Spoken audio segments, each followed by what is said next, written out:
Hello, I hope all is well. So a while back I made a guide showing how I solo Bandos fairly easily at the modest combat level of only 106 with only level 75 defense. Now I'm able to consistently get about 2 kills per trip using this setup. I know it might be more efficient to fight with a team than to solo at only 2 kills a trip, but personally I like the challenge and the fact that I won't have to share my tacits drop when I get one. I'm also going to show 2 other much cheaper but still viable gear setups. The gear that I take costs just under 50 mil, about 47 mil or so. So if you want to solo him but you don't have that kind of money for this setup, there's a couple other definitely viable gear setups.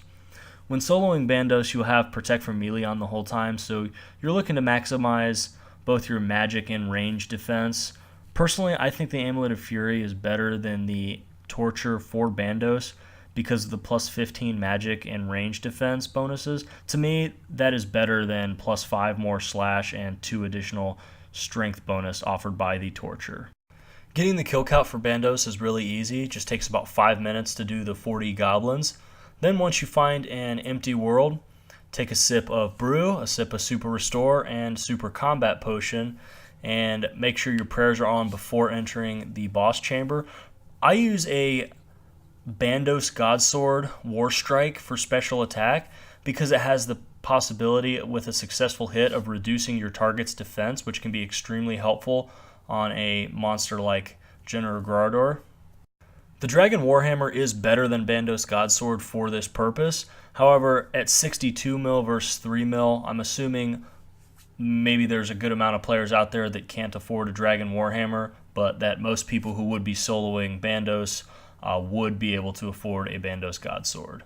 Now the strategy for soloing Bandos is pretty simple, and I know I talked about it in a previous video, but in case you're not familiar with it, basically what you want to do is hit Bandos. He will then hit you back, hit him a second time, and then quickly walk under him, and that will skip his powerful attack. Now this can save you a ton of food because his range attack can hit into the 30s, and by skipping every other one, you'll basically be only taking half the damage from Grador. You'll still not be able to do anything about the mage or the ranger minion unless you are so good that you can prayer flick, but if you're able to do that, then you probably don't really need to watch this guide, and actually I could learn something from you. When you're soloing a boss like Bandos, 2 kills is a heck of a lot better than 1, so if you're able to conserve food by using the walk under method to help you get that extra kill, it can be really beneficial in the long run if you're planning on doing a lot of solos trying to get those tacits or that pet. One other thing that could help extend your trip a little bit is bringing Bones to Peaches tabs. 3 minions plus Grador equals 32 health worth of healing from Peaches. That could be just enough to get you that extra kill. Okay, let's say you don't have the 50 mil for a good gear setup, but you still want to solo Bandos. This is definitely a viable alternative as you're replacing the Dragon Fire Shield with a Granite Shield, Bandos Tacits with Barrow's Legs, and the Serpentine Helm with a Helm of Niteznot. Granite Shield may seem kind of silly, but actually it's only plus 7 range defense bonus, worse than a fully charged Dragon Fire Shield. Unfortunately, it does not give a strength bonus or a magic defense bonus, but it is only 30k, and if you can't afford a Dragon Fire Shield, it may not be a bad option for you. Also, Barrow's Legs only provide plus 1 worse range defense than Tacits.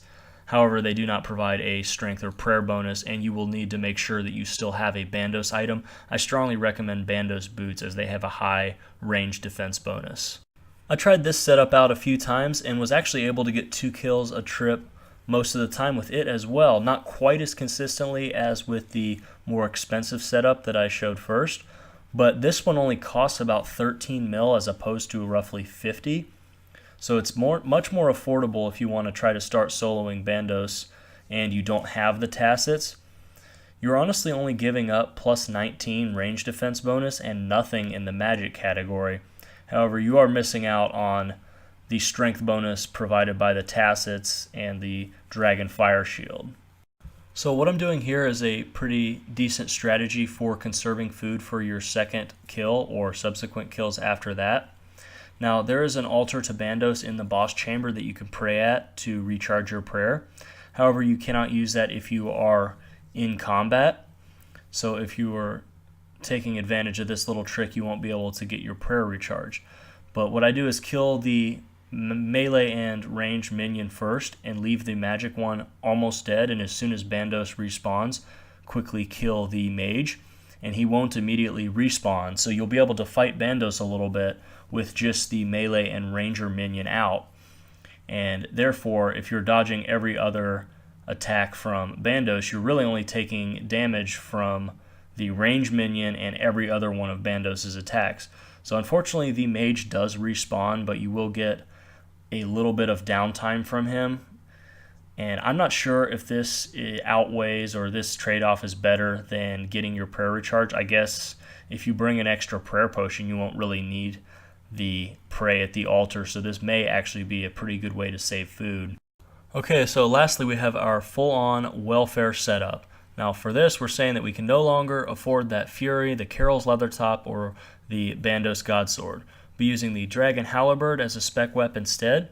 It's not a bad option for hitting a large target like Bandos, but it won't provide any defense reduction.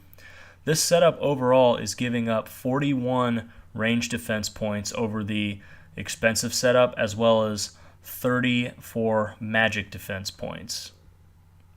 This setup is not ideal at all because you're basically compromising on everything except the Tentacle Whip and the Bandos Boots. However, if you are on a budget and you have a desire to kill Bandos, this may be what you have to use. You should still be able to get at least 1 kill per trip at my level, and if you are higher, you may very well be able to get 2. I wasn't with this setup. I could definitely feel the kills in this gear taking longer than with the better gear because I was missing out on the extra strength bonus as well as the damage reduction from the Bandos Godsword, but this is definitely still doable. That is all I have for now. Thank you for watching this video. I hope you found it interesting. I'm not going to ask for a like or anything, but if you did find the video interesting, maybe you want to go try soloing Bandos for yourself, and post in the comments section if you get any good drops. I'm hoping that you do, hoping that you have some luck up here. I'm about 40 kills in and I don't have any drops yet, but it's still early. I'll see you next time.